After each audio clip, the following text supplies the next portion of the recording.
भारी तबाही मचा रखी और अस्पतालों में जो मंजर है उसे देखकर कोई भी दहशत में आ जाए। और इसी बीच इंडिया पूरी तरह से अलर्ट पर है। कोरोना प्रोटोकॉल फिर से फॉलो करने के निर्देश जारी कर दिए गए। दवा, ऑक्सीजन, वेंटिलेटर्स, बेड सबकी तैयारी पर मोदी सरकार की पूरी नजर है। चीन जैसी लापरवाही भारत नहीं करेगा, क्योंकि एक बार अगर वायरस आ गया तो फिर तैयारी करना मुश्किल हो जाता है। नए साल का जश्न कैसा होगा? अगर आप इंडिया में हैं तो आपको क्या करना चाहिए? अगर आप इंडिया के बाहर जाने के बारे में सोच रहे हैं तो आपको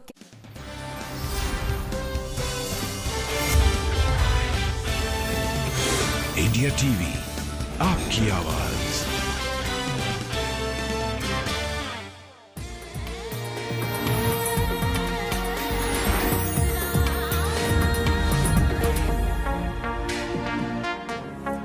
जागो इंडिया सुबह के 6:30 बजने वाले हैं और अब वक्त हो गया है नॉनस्टॉप अंदाज में सिर्फ 10 मिनट में देश और दुनिया की 100 बड़ी खबरें देखने का। लेकिन उससे पहले आपको दिखाते हैं बिहार से आई एक बड़ी खबर। बिहार के मोतिहारी के रामगढ़वा थाना इलाके में एक चिमनी ईंट भट्टा में ब्लास्ट हो गया है। हादसे में 6 लोगों की मौत हो गई। अभी तक 12 से अधिक मजदूर गंभीर रूप से जख्मी हैं। यह हादसा चिमनी भट्टा में आग लगने के दौरान हुआ। ब्लास्ट से चिमनी का आधे से ऊपरी भाग फटकर गिर गया। चिमनी का मलबा नीचे गिरने लगा और कई लोग इसकी जद में आ गए। जिस वक्त ये हादसा हुआ मौके पर कई लोग मौजूद थे। स्थानीय लोगों के मुताबिक भट्टे में आग लगाने के मौके पर भोज में कई लोगों को बुलाया गया था। हादसे के बाद पुलिस और फायर ब्रिगेड की टीम मौके पर पहुंच चुकी है। आशंका ये जताई जा रही है कि मृत्यु हुआ बिहार की मोतिहारी में। उसके बाद जाहिर सी बात है अफरा तफरी का माहौल था और ऐसे में जिसको जो समझ आया वो वहां से लोगों को बचाता हुआ अस्पताल में गया। यह जो घटना घटी है इसमें लोग भी मरे हैं क्या? हाँ, लोग मरे हुए हैं। हाँ, यह मैंने घटना क्यों घटी? ये चिमनी फुका रहा था, उसी समय ब्लास्ट हो गया। पहली बार रक्सौल में इस तरह की और रामगढ़वा में इस तरह अगल बगल जिला में इस तरह की घटना नहीं हुई थी, लेकिन पहली बार इस तरह हुआ है। और अब देखिए नॉनस्टॉप अंदाज में 100 बड़ी खबरें।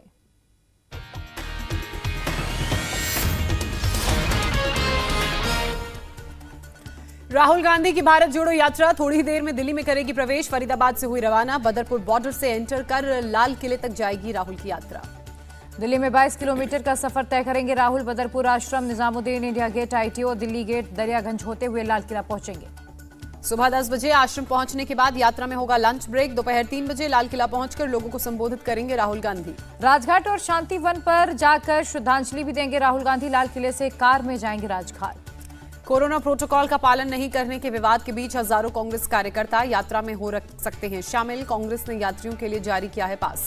कांग्रेस ने भारत जोड़ो यात्रा में शामिल होने वाले नेताओं को मास्क पहनकर आने के लिए निर्देश दिए। सोर्सेज के हवाले से खबर। 107 दिनों में 3000 किलोमीटर की दूरी तय कर चुकी है भारत जोड़ो यात्रा। दिल्ली के बाद उत्तर प्रदेश में करेगी एंटर। भारत जोड़ो यात्रा में भीड़ को देखते हुए ट्रैफिक पुलिस ने एडवाइजरी जारी की। लोगों को यात्रा रूट से जुड़ी सड़कों पर नहीं जाने की सलाह दी। राहुल गांधी का मोदी सरकार पर हमला। कहा जहां भारत जोड़ो यात्रा चल रही है उनके लिए वहां ही कोरोना है। छत्तीसगढ़ के सीएम भूपेश बघेल ने कहा चीन से आने वाले विमानों को पहले रोका जाए, न कि कांग्रेस की यात्रा। कोरोना के खतरे के बीच कांग्रेस की यात्रा पर बोले दिग्विजय सिंह, अभी भारत में ज्यादा असर नहीं, सतर्क रहने की जरूरत। केंद्रीय मंत्री प्रहलाद जोशी बोले कांग्रेस को तय करना है कि वो कोविड गाइडलाइंस का पालन करती है या नहीं। कृषि मंत्री नरेंद्र तोमर ने कहा कोरोना गाइडलाइंस को राजनीतिक चश्मे से देखना नहीं चाहिए। यात्रा में शामिल नहीं होने पर बोले जगदीप टाइटलर, कहा राहुल गांधी का मिशन मेरे शामिल होने से ज्यादा महत्वपूर्ण है। आज से देश भर के एयरपोर्ट्स पर यात्रियों की शुरू होगी रैंडम टेस्टिंग। दूसरे प्रोटोकॉल भी आज से सख्ती से कराए जाएंगे लागू। कोरोना के खतरे को देखते हुए बड़ा फैसला। 27 दिसंबर को देश के सभी अस्पतालों में इमरजेंसी मॉक ड्रिल।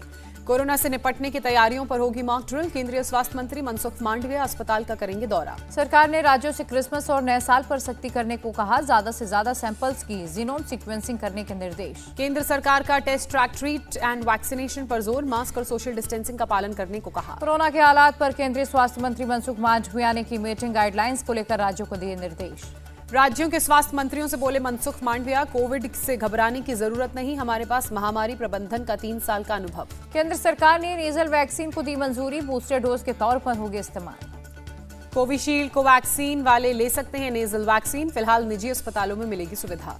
केंद्र सरकार ने नेजल वैक्सीन का ज्यादा प्रोडक्शन करने के लिए कहा ताकि दूसरे देशों को भी दे सकेंगे डोज। भारतीय सेना ने जारी की एडवाइजरी, मास्क लगाने और सोशल डिस्टेंसिंग के नियमों का पालन करने की सलाह। एमपी के सीएम शिवराज ने अधिकारियों को दिए निर्देश, ऑक्सीजन प्लांट की मॉक ड्रिल कराएं, अस्पतालों में बेड, दवाइयां और वैक्सीन की पर्याप्त व्यवस्था करें।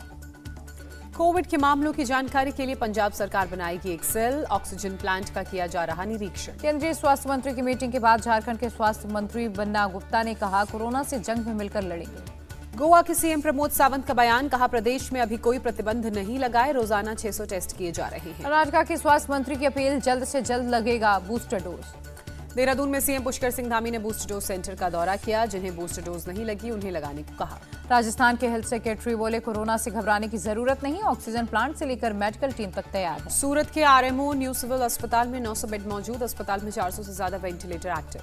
लखनऊ पीजीआई में मास्क पहनने पर ही मिलेगी एंट्री, स्वास्थ्य कर्मियों और सफाई कर्मियों का भी मास्क पहनना अनिवार्य। पुणे नगर निगम कोविड से निपटने के लिए तैयार, आइसोलेशन के लिए 600 बेड्स तैयार किए गए। दिल्ली के लोक बंधु अस्पताल में हुई मॉक ड्रिल, सभी मशीनें ठीक पाई गई, अस्पताल में आरटी-पीसीआर टेस्ट भी बढ़ाए गए। गोरखपुर एयरपोर्ट पर कोविड गाइडलाइंस का हो रहा पालन, स्वास्थ्य अधिकारी यात्रियों की कोविड टेस्टिंग करते नजर आए। महाराष्ट्र में 24 घंटे में कोविड के 23 नए केस मिले, अकेले मुंबई में 7 पॉजिटिव मरीज मिले। मुंबई इंटरनेशनल एयरपोर्ट के प्रशासन का ऐलान, उन विदेशी यात्रियों का आरटी-पीसीआर टेस्ट फ्री में होगा जो रैंडम चुने जाएंगे। कोरोना से जंग के लिए बीएमसी ने कसी कमर, टेस्टिंग, वैक्सीनेशन और कोविड रोधी नियमों का पालन कराने पर फोकस। सिद्धिविनायक मंदिर में कोविड गाइडलाइंस का पालन, हिंदुजा अस्पताल की मदद से कर्मचारियों की टेस्टिंग हुई। यूपी के सीतापुर में कोरोना के नए वेरिएंट को लेकर स्वास्थ्य विभाग हुआ सतर्क, रोज कर रहा है 700 से 800 लोगों की टेस्टिंग। उत्तर प्रदेश के आगरा में कोरोना को लेकर एक्शन में स्वास्थ्य विभाग, रेलवे स्टेशन और आईएसबीटी पर यात्रियों की स्क्रीनिंग जारी है, लोगों से सैंपल उनके कलेक्ट किए जा रहे हैं। इंदौर एयरपोर्ट पर आज से विदेश से आने वाले यात्रियों की होगी आरटी-पीसीआर टेस्ट, एयरपोर्ट प्रशासन ने यात्रियों से की कोविड प्रोटोकॉल का पालन करने की अपील। बीजिंग में तेजी से बढ़ रहे कोरोना के मामले, फीवर क्लिनिक्स में बड़ी मरीजों की भीड़, कैपेसिटी बढ़ाने पर अस्पतालों का जोर। चीन में कोरोना से लोगों का हाल हुआ बेहाल, अस्पतालों में नहीं है बेड, घर में ही इलाज कराने की सलाह। चीन में ज्यादातर मेडिकल स्टाफ संक्रमित, दवाओं की भी कमी। बीजिंग में शमशान के बाहर लगी लंबी कतारें, अंतिम संस्कार के लिए नहीं मिल रही है जगह। पीएम मोदी आज राजकोट के श्री स्वामीनारायण गुरुकुल संस्थान के 75वें अमृत महोत्सव का करेंगे संबोधित, वीडियो कॉन्फ्रेंसिंग के जरिए कार्यक्रम में होंगे शामिल। गृह मंत्री अमित शाह आज गुजरात दौरे पर जाएंगे, मेहसाणा के श्री गोवर्धन नाथ मंदिर में करेंगे दर्शन, कई कार्यक्रमों में होंगे शामिल। मेहसाणा के बाद अहमदाबाद जाएंगे अमित शाह, गांधीनगर के महूदी जैन मंदिर में दर्शन करेंगे। 27 दिसंबर को 2 दिन के तमिलनाडु और ओडिशा दौरे पर जाएंगे बीजेपी अध्यक्ष जेपी नड्डा, बूथ लेवल की संगठनात्मक बैठक करेंगे।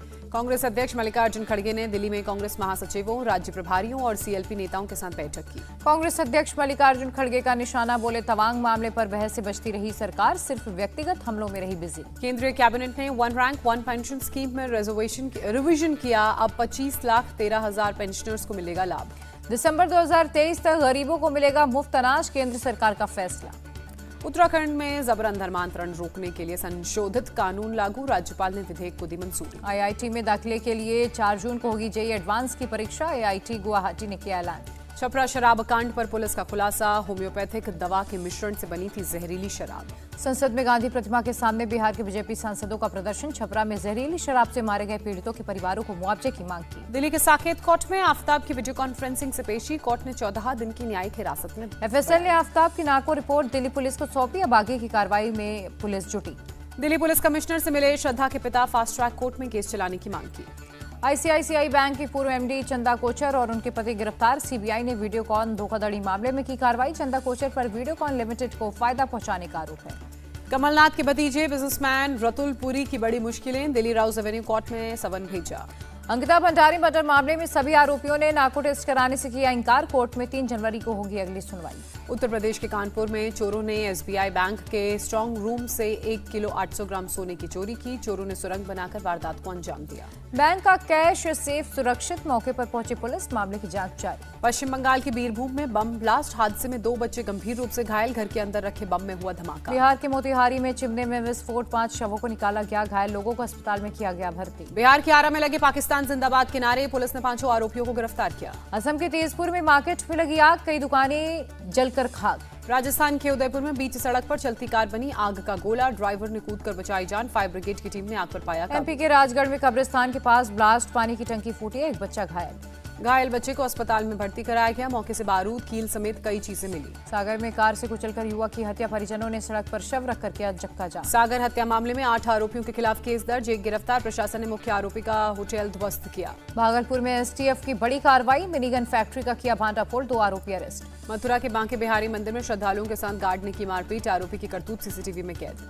टेरर फंडिंग मामले में जम्मू कश्मीर में 12 से ज्यादा जगहों पर एनआईए का छापा, 3 लोगों को हिरासत में लिया। उत्तर प्रदेश के मिर्जापुर की सानिया ने क्लियर किया एनडीए एग्जाम, बन सकती हैं देश की पहली महिला मुस्लिम फाइटर पायलट। रूस के राष्ट्रपति व्लादिमीर पुतिन ने डिफेंस इंडस्ट्री के अफसरों के साथ की मीटिंग, वेपन्स फैक्ट्री का किया निरीक्षण।